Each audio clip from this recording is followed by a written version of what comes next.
All right, we are continuing on in this video talking about patterns of voltage, current, resistance, and power. And so here we're going to zoom in on resistance for a series circuit. So let's just assume we've got three devices that all have 10 ohms of resistance. And if you wanted to find the total resistance, how would you go about doing that? Well, first of all, we call total resistance equivalent resistance. And let me explain why it's called equivalent resistance. Imagine that you wanted to take this circuit and to break it down into a circuit with only one resistor, like this. So the question becomes, what would this single resistor here, like how much resistance would that have to have in order for the circuit to experience the equivalent of these three? That's what we mean by equivalent resistance. And so in this case, you would just take these three resistors and add them up. 10 plus 10 plus 10 gives you 30 ohms. And this 30 is equivalent by itself as a single resistor to these three resistors in series. So the rule for equivalent resistance in series is add them up, meaning you would take the resistance of the first device plus the resistance of the second plus the resistance of the third, right? Dot, dot, dot. That would continue. If you had 100 resistors, you would just add them all up. All right, well, what if you had a parallel circuit situation? Let's take those same 10 ohm resistors and set them here. But now they're connected to the battery in parallel. And then suppose we said, okay, let's take those three resistors and sort of smash them together, combine them into a single, meaning equivalent resistance. What would that look like? So here's our battery again, connected to one resistor that has the equivalent resistance of the three of these. How would that work? Well, in this case, the rule is quite different.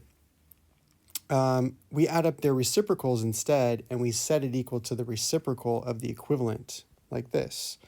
So we would say that 1 over the equivalent resistance is equal to 1 over R1 plus 1 over R2. Whoops, we got some serious glitching going on here.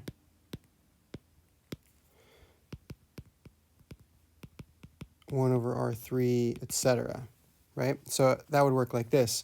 We would say 1/10 plus 1/10 plus 1/10 is equal to the reciprocal of the equivalent resistance.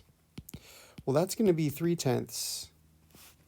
And so that means that if 1 over the equivalent resistance is equal to 3/10, then the equivalent resistance is equal to 10/3, right? So converting that to decimals, this means that a single 3.33 ohm resistor would be equivalent to 3 10 ohm resistors in parallel. Now you might be wondering,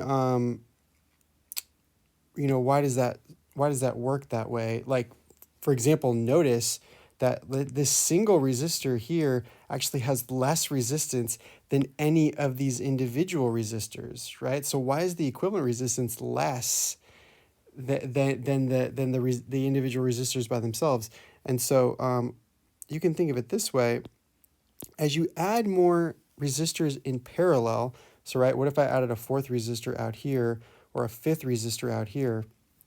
As you add resistors in parallel, you're actually decreasing the total resistance of the network because you're adding new pathways to the circuit. So think about the example of like traffic. If you're stuck in a traffic jam and the flow of traffic is very slow, well, one thing that can improve the traffic is to actually just open up new routes. And so these new routes out here are providing new places for current to flow, which actually decreases the total resistance of the network and improves flow everywhere. That's why adding resistors in parallel actually lowers the total or equivalent resistance of the network. Okay, so then let's finish up here with patterns of power in series and parallel. So let's say we've got three devices connected in series, and they're going to consume power like this. Let's say the first device consumes 300 watts, the second device consumes 400 watts, and the last device consumes 200 watts of power. Well, what would be the total power consumed by the whole circuit? This one's easy. You just add them up. So the power consumed by the first device plus the second device plus the third device, et cetera, et cetera. And then interestingly, when we go to parallel, we find that the rule is the same. But if these are identical devices that are then connected in parallel, the power consumption would change, like the individual power consumption would change. So like, for example, this 300 watt device here would end up consuming more power in parallel because it would experience greater voltage and more current flowing through it. So that 300 watt would maybe bump up to, and I'm just making this up, would maybe bump up to like 500 watts. And then the 400 watt device, as it experiences power consumption in series, would now maybe go up to like, again, making this up, 600 watts. And then the 200 watt device would maybe be using like 300 watts. Again, that's because the devices would end up consuming, using more voltage or receiving more voltage, and then would have more flow going through them. But the total power consumed by the whole circuit is just the sum of them again. So that's the easiest rule to remember for all of them, which is that power in series and parallel is the same exact thing.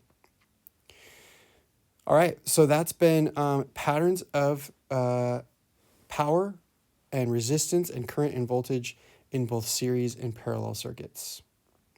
The next step after this will be to then take these rules and patterns and then start to apply them to some circuit analysis problems.